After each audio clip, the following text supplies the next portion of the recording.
What's the best diet to lose the wicked quarantine weight, you may ask? Is there a diet that fits all? That is, keto is better over paleo or the blood type diet?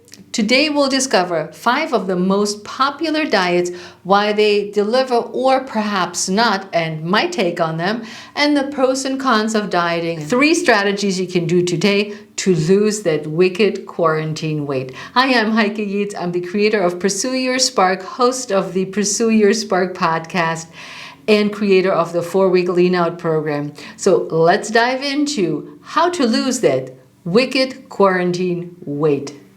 So I remember back in the days, I was struggling with my weight because I have been a very overweight child, an obese child, and ever since then I've struggled keeping my weight at a certain level. And back in the 80s, there were 2 diets that really stuck out, and one was the cabbage soup diet and the other one was the Scarsdale diet. Well, the cabbage soup pretty much had you eat cabbage soup all week long.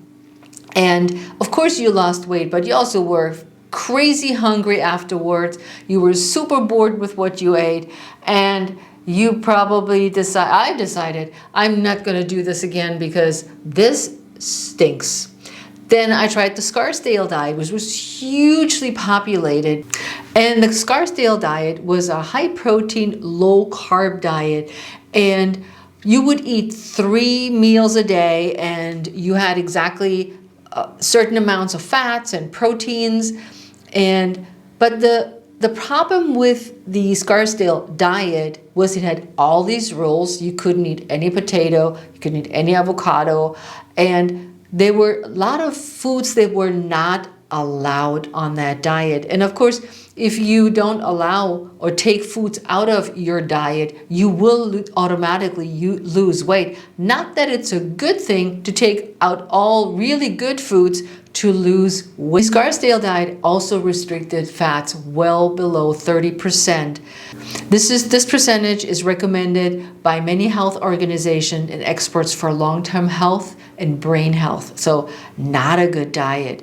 But I was back then determined and tried out. And when you can Google best diets for weight loss, best commercial diets, best diets for healthy eating, best diets to follow, best diets for diabetes, best diets plant-based. So you have so many choices. And as we all know, fad diets are out. Fad diets last for a certain period of time, became very popular, but also disappeared relatively quickly. I want to take a look at some of the current diet plans or ideas and programs that are currently out there and my take on it. So the keto diet, also short for ketogenic diet. The keto diet, short for ketogenic diet. This is a term for a low carb diet. And you get more calories from protein and fat instead of carbohydrates. You cut back mostly on quickly digestible carbs like sugar, bread, and pastries. And there's nothing wrong with that because that's not ideally part of a healthy, well-balanced diet, except sometimes you just gotta have your muffin. When you eat less than 50 grams of carbs per day, you start a process called ketosis. In 3 or 4 days, your body runs out of fuel, which is the blood sugar, and breaks down fat and protein for energy. That's the idea behind it. That's how you lose weight. But this diet is a short-term rather than a long-term strategy. So here's my takeaway.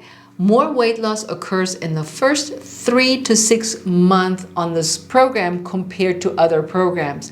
But the reason why is not really clear. It takes more calories to change fat into energy than it does with carbs, or because you eat less, because your diet is high in fat and protein. But this has not been proven yet on any reliable source. So the side effects of a ketogenic diet are constipation, the keto flu, which is headaches, weakness, irritability, and bad breath. So you have some side effects with that diet. Another popular diet that keeps coming back is the eat for your blood type diet. The blood type, based on your blood type, this is how you eat according to the creator of the Eat for Your Blood Type diet. I don't know about you. I don't know my blood type, but I would have to find it out, and you would have to find it out if you were to start this diet. Are you an O, an A, a B? Who knows? The foods, according to the creator, are chosen that because of your blood type, so it seems to create a chemical reaction eating a certain way.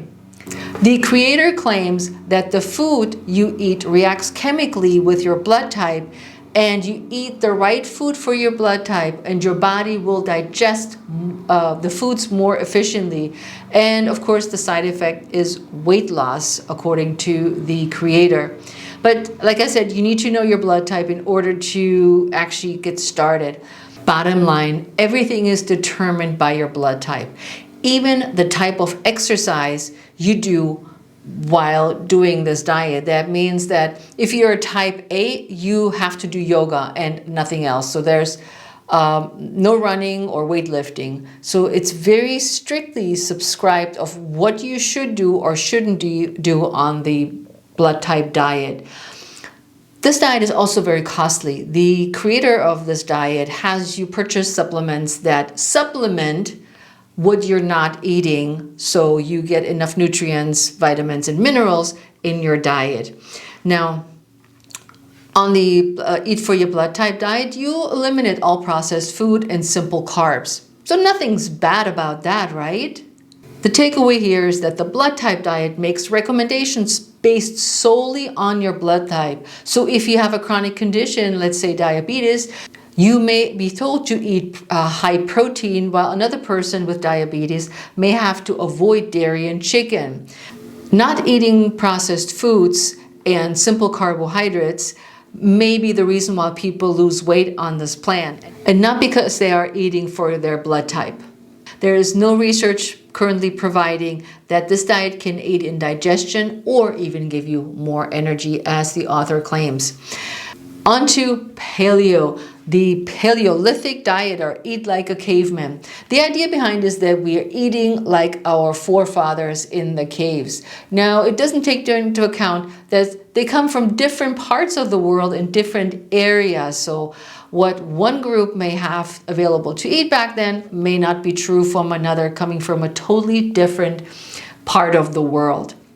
The diet's reasoning is that the human body is genetically mismatched with our modern culture of farming. So again, we have no processed foods, but there's also no grains, no white potatoes, no sugars, no beans, or dairy. Instead, all you do is grass-fed meat, seafood, eggs, and that are 30% of your calories. Fruits and vegetables make up another 30%, and the rest comes from nuts and seeds and healthy fats. This may work for weight loss, but it also cuts out whole grains. That's a big missing factor in this diet. The primary difference between the paleo diet and other healthy diets is the absence of healthy greens and beans or legumes, which are considered a good source of fiber, vitamins, and other nutrients. And also non-existent in this diet are dairy products, which are a good source of protein and calcium. The takeaway of the paleo diet is that, also considered healthy, it has a lot of nutrients that are missing from the diet, and that it relies on grass-fed animals and nuts, and may be too expensive for some people to purchase these products. The paleo diet may help you lose weight or maintain your weight. So there's a lot of maybes in the paleo diet, and however, there are no long-term clinical studies about the benefits and the potential risk of this diet.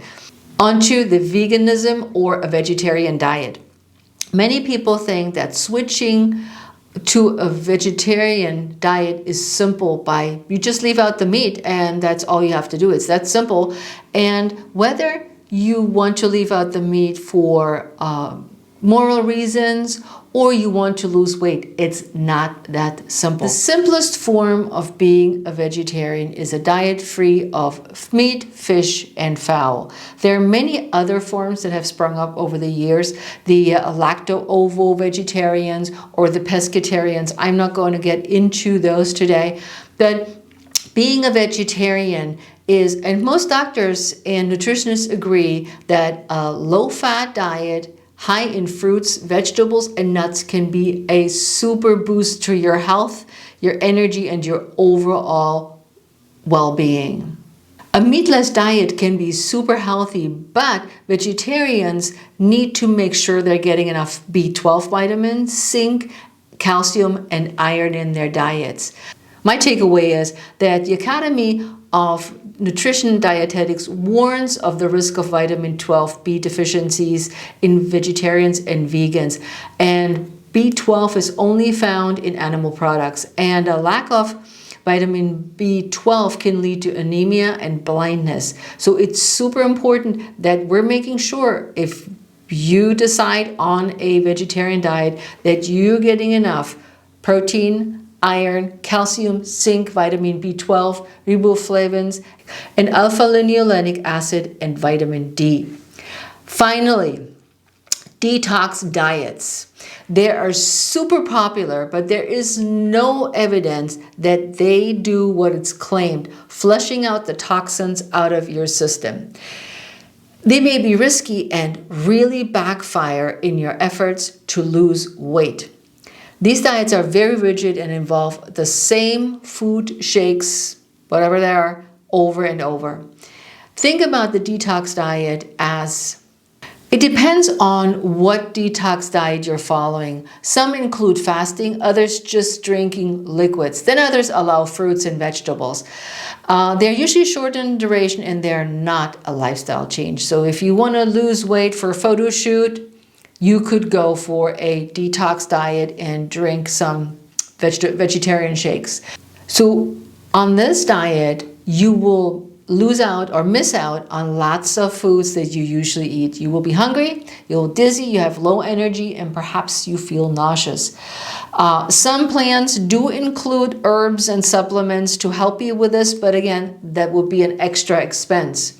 So, and on this plan, unlike all the others, no exercise is required. So my takeaway is, if you want to lose weight, the detox diet can help you drop a few pounds, but they're going to be on as quickly as you drop the weight. Almost you turn around and then you have gained nothing, because your body does detox itself. If you're feeding your body healthy, nutritious meals full of nutrients, vitamins, and minerals, the body detoxes itself. It doesn't need to be detoxed. So this diet has a big hype without really any health benefits, if you ask me. So let's go into what's the best way to lose the wicked quarantine weight. The simple answer is there is no single diet that works for everyone all the time, at any time, and forever. Here's why. There's a lot to consider. Think of your body type. Not everybody is the same shape and size. That influences how you lose weight. Not everybody has the same amount of money to spend on their diet and their nutrition. You may on a really limited budget, or you have a lot of money. That determines what you should do next. Some people do know a lot about nutrition, where others know very little. So there's again a very different start of how to approach this subject. And then your lifestyle. You may love to cook, or you hate to cook, or you don't know how to cook, or you prefer to eat out. So there's a whole bunch of different things to consider when it comes to losing that wicked quarantine weight. So how effective are these programs that I mentioned today? They are effective in the sense that they raise awareness. Not so much of I should eat this and not that, and I am a vegetarian, or I am a pescatarian, or whatever you are, but it creates awareness of what you're actually eating, of the food quality that's on your plate. It's not so much that it's a fish versus a protein source or a chicken, but what actually is on your plate that is not highly processed. That is another plus point to consider when it comes to these diets. And many of them promote regular exercise. So that is really important when you think about the importance of what are we eating, how are we eating, but we need exercise to support a healthy lifestyle. And if we're wanting to lose weight, we need to exercise. So choosing one single diet just makes absolutely no sense to me. And I hope after all you heard today, you have the same feeling. We are all different, we have different needs, and there's not one diet that works the best. The most popular diets, when done correctly, help control appetite, improves food quality, promotes exercise, and creates nutrition awareness. And habit-based eating is better than diet-based eating in the long run. So long-term nutrition habits are key. So what are my 3 ways to help you lose the wicked quarantine weight without a diet? Number 1, eat slowly and mindfully. Take time, sit down, enjoy your meal without distraction. Focus on your meal. Focus on the texture. Focus on what you actually created.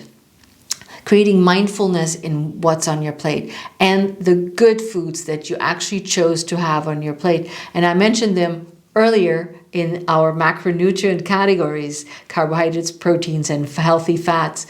And it takes about 20 minutes for us to register that we're full. So go slow, take your time, enjoy your meal. This will definitely slow down how much you're eating and how many calories in the end you digest. Number 2 is eat until you're 80% full. That means that you have a little bit of room to still eat. So you finished your meal slowly, taking your time, being mindful. And then on a scale of 1 to 5, you're saying, okay, 1 is your stomach is growling, and 5 is you open the jeans, buttons of your jeans. You want to be somewhere in the middle, that you're not growling. You could still eat a little bit more, but you're not, and you push yourself away from your table. And number 3 is you exercise every day, without exceptions. You can increase your activity throughout the day, which is called NEAT. And you park the car further away. You walk after dinner, or you do your laundry by walking up and down with a basket in hand. You can create exercises just throughout your day. But if you're stumped for exercises, stick with me here on my YouTube channel and check out some of the videos I've created for you. They're only 3 minutes long, and you could string them together and make it a 15-minute workout, or do 3 minutes, 6 minutes, or 9 minutes, or however many videos you like to string together. But exercising every day is super important as you getting rid of your quarantine weight. And it didn't come on overnight, so don't expect it to drop by tomorrow, that your weight is down because you started following those 3 steps.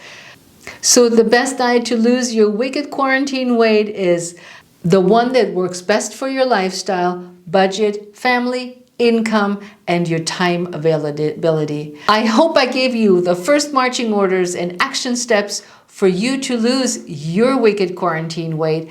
And if you have any questions, please comment below and let me know how I can help you. So hit the subscribe button and ring the bell so you'll get notified for the next video. And with that, I'll see you in the next video.